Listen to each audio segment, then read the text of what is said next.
श्री रामचंद्र जी द्वारा कौवे को वरदान।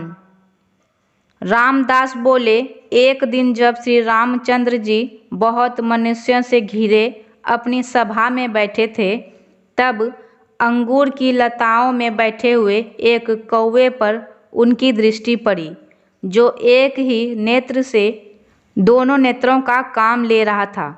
वह अपनी आकृति से बड़ा ही दीन, उग्र दृष्टि, उच्च स्वर वाला और बड़ा ही चंचल ज्ञात हो रहा था।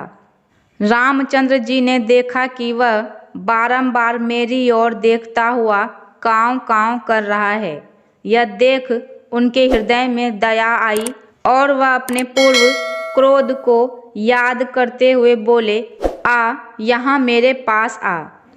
यह सुनकर कौवा उस अंगूर की लता से उड़कर राम के आगे आ बैठा और राम को देख जोर जोर से बोलने लगा।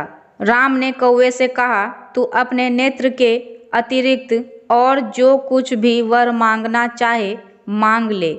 तब इस प्रकार राम की बात सुनकर वह कौवा बोला, हे राम, मुझ पर इस प्रकार आपकी सर्वदा कृपा बनी रहे।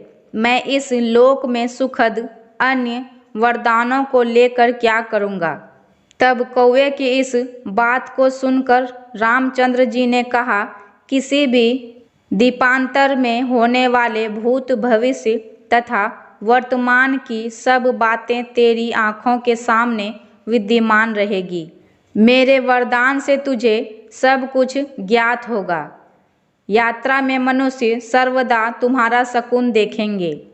तू जब तक बैठा रहेगा तब तक दक्ष पथि का कार्य स्थिर होगा।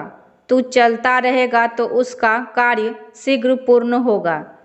इसी प्रकार से लोग तेरा शकुन देखेंगे।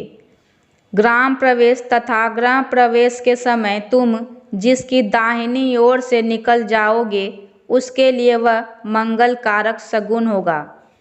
प्रेत के दशा पिंड का जब तक तू स्पर्श ना करेगा, तब तक उस प्रेत की सद्गति कदापि ना होगी और उसके घरवाले भी यही समझेंगे, अभी प्रेत की इच्छा पूर्ण नहीं है। तुम जिन जिन पकवानों एवं उंधी हुई वस्तुओं स्पर्श नहीं करोगे, प्रेत के वंशज यही समझेंगे कि कृत्य अभी पूरा नहीं हुआ है। अतः जब वह तुमसे पूरा करा लेंगे, तभी उस प्रेत को सद्गति प्राप्त होगी और तुम भी उसके दशा पिंडों को तभी स्पर्श करना जब वह स्वर्ग पूर्ण हो।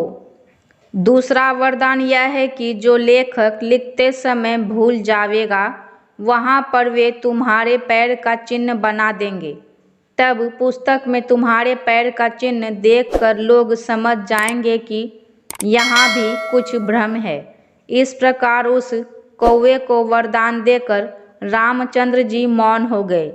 कौवा भी भगवान को प्रणाम कर वहाँ से उड़ गया। इस प्रकार भगवान अनेकों चरित्र किया करते थे। इस कथा को मैंने आनंद रामायण के राज्य कांड से लिया है। मैं हूँ सुगंधा और मेरे चैनल का नाम है सुगंधा ज्ञान सुगंध। मेरा वीडियो अगर आपको अच्छा लगे तो लाइक करें, कमेंट करें और मेरे चैनल को सब्सक्राइब करना ना भूलें। धन्यवाद।